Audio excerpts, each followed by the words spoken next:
Okay, so I have a lot to get through in 10 minutes, so bear with me, we're gonna try to get through as much as this is possible. Before I do, thank you NFT NYC for having me this year. It is a huge honor to be here.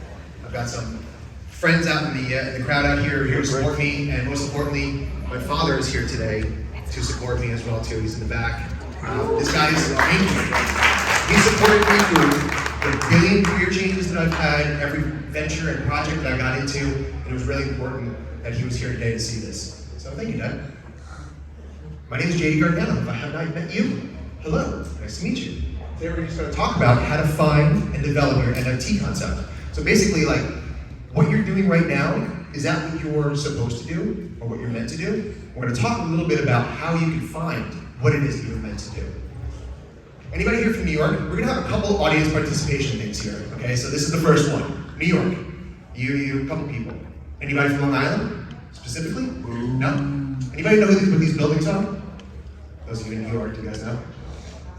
St. Charles Hospital is at the end here. That's in Port Jeff, Long Island. We got Memorial Sloan Kettering, which is right up on 72nd on the east side, and that's Stony Brook University Hospital. Why are they here? Well, because up until a few years ago, I was there. I was working there. I was in healthcare for almost 20 years before I decided that that's not what I was supposed to be doing. I was always artistic. I was always drawing. I was always doing something. I wasn't always artistic, clearly, but this is what I thought New York looked like when I was like 8 years old. Statue of Liberty looks pretty cool. I don't know what's going on with the Empire State Building. That's Madison Square Garden, in case you couldn't tell. The only thing I knew about Madison Square Garden, my dad took me to hockey games, so that's supposed to be a hockey game in the middle. I don't know why, but that's what it is. Anyway, so I was always drawing, but this is just to show you that. I always was creative and I liked to draw. I started drawing mazes, really complex mazes for my friends. There we go. And it started off small like this. And I would make these little packets of mazes that I would charge 25 cents, or a pack of 6 for $1. That was my ice cream money. That was my McDonald's hamburger on Thursday. That's what got me through some of the good stuff that my parents didn't let me have. So I created these really cool little packets of mazes that my friends could solve. So this packet was from 1992. Okay, so that was a long time ago. 1993, Happy New Year's, everybody, woo! And I would have these fun little puzzles that lived inside me. And then, since we're in New York, one of my best friends from my childhood, he found this one of his art drawings, and he said, I know you're speaking there, and this is it. So I edited it for him. But going back to this one real quick, I did a series of Simpsons, because back in the 90s, who wasn't watching The Simpsons? One of the drawings that I had done was Bart Simpson. This was Krusty that was in the packet. The Bart Simpson maze, one of my teachers saw and said, more people need to see this. So she submitted it to Highlight Magazine for Kids. Does anybody remember Highlight Magazine? You go to a doctor's office and they'd be laying there. So she submitted it to it, and she said, more people need to see this. About a year, because this was snail mail, this was not email, she wrote a letter and sent it in. They wrote a letter back to me and sent it to my school. So you can see right at the top, 1992. I've been doing this project for over 30 years. Okay, we're gonna get into that in a second. So this letter, I got back from the editor, and he said, we really love your work, but we don't want people writing in the magazine. I had no idea my teacher sent it, but she did. I was very grateful. This didn't discourage me. What this did was, it said, adults think that what I'm doing is cool. I don't know, in 92, I don't know how old I was, 5th, 6th, 7th grade, something like that. But it gave me validation on what I was doing was different and unique, and people liked it, okay? I found this letter in a box of stuff that my dad had in his attic that I got from him a couple of years ago. After I left healthcare, I went into design, finally, because that's what I was supposed to be doing. I was supposed to be a designer my whole life. I went into motion graphics. I went to the School of Visual Arts over here in New York City on 23rd. I taught at the School of Visual Arts for a couple of years. This letter kickstarted my NFT project because my friends told me, you gotta get into NFTs, you gotta do NFTs. I didn't want to do everything else that's the same as everybody else. I had no value, at least I thought, in this space until I found this letter. When I saw this letter, I said, I know exactly what my NFT project is going to be. A guy lives in Italy, he's from Brooklyn, and he said, I want something that reminds me of Brooklyn. So I worked on this with him. This is still one of the largest mazes I've done. It's a 24 by 18 maze. Every maze that I did, from the day I started making mazes when I was a little kid in single digits, They're solvable. So there's a start and an end, okay?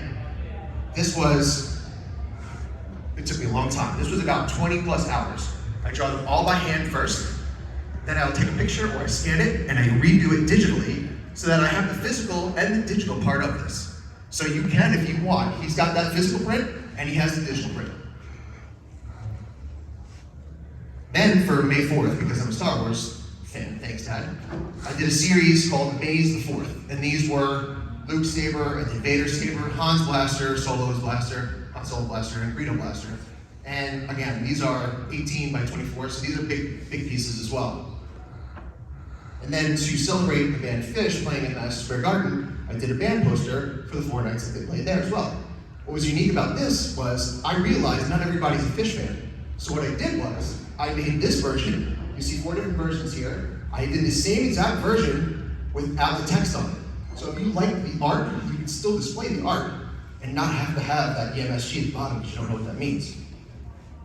And then I did a collab with this podcast called the Alt Kings. And this actually, we're gonna do another little audience participation at the end. We have 2 people who are going to win metal prints of these. So you guys are gonna help pick the winners for those. So why am I talking about this? Well, we're gonna talk about Ikigai. And Ikigai means the reason for being. And Iki is the word life, and Gai means value or worth. Typically we see formatting that doesn't look that right. But when you see this, there's supposed to be 4 circles, and you find out what you love, what the community needs, what you're paid for, what you're good at. This is typically the Venn diagram that you see. However, that was westernized. Actually, this isn't what Ikigai is supposed to mean, but that's just what we know it as today. We're gonna talk about that. Wow, this really got messed up, the formatting. That's okay. We're gonna get rid of what you get paid for. And we're gonna focus on what you love to do and what the community needs. If you do what you love to do and what the community needs, that's your mission. If you do what you love and what you're good at, that's your passion. If you do what you love, what the community needs, and what you're good at, that's where you're gonna find your NFT project. So what does that look like? Well, we're gonna write down all of the things that you love, that you're good at, and your community needs. So we're gonna talk about, I love basketball, I love MMA, video games, movies, music, cats, hiking, coffee. Write down everything that you love to do.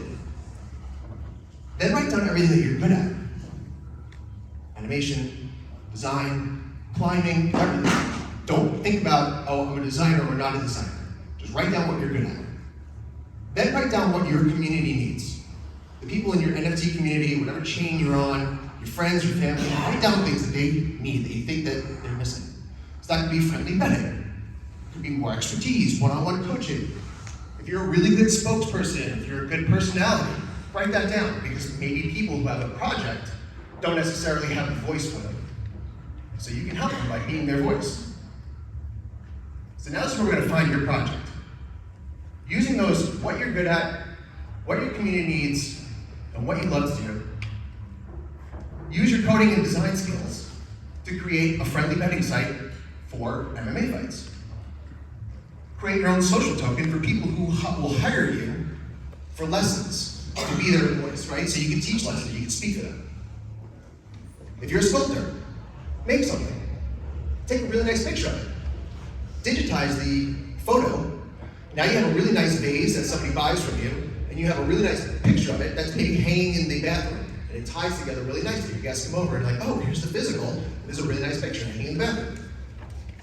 Make a series of videos on how to cook your favorite Italian restaurant recipe or something like that, right? Tokengate it so that people have to pay your token to go see that. Make a poem. Say you love hiking. Make a poem. Take people on indoor trips, then have people go on outdoor trips and redeem those poems because they've been with you enough times. Work with your favorite streamer to capture moments that they have and tokenize those. Have their fans buy them. Or create a series of MMA cards with fighting cats. Gamify it. Whatever you do, please no more derivative art. Find something new.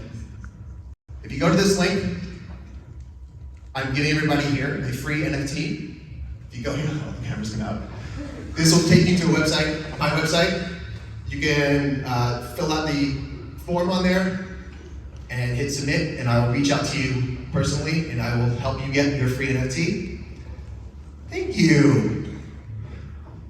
Before I go, Not these people back here, because you guys are a part of the community and that would be cheating. Going back to the Cat King that you guys saw, I need 2 numbers. I need a number between 1 and 111.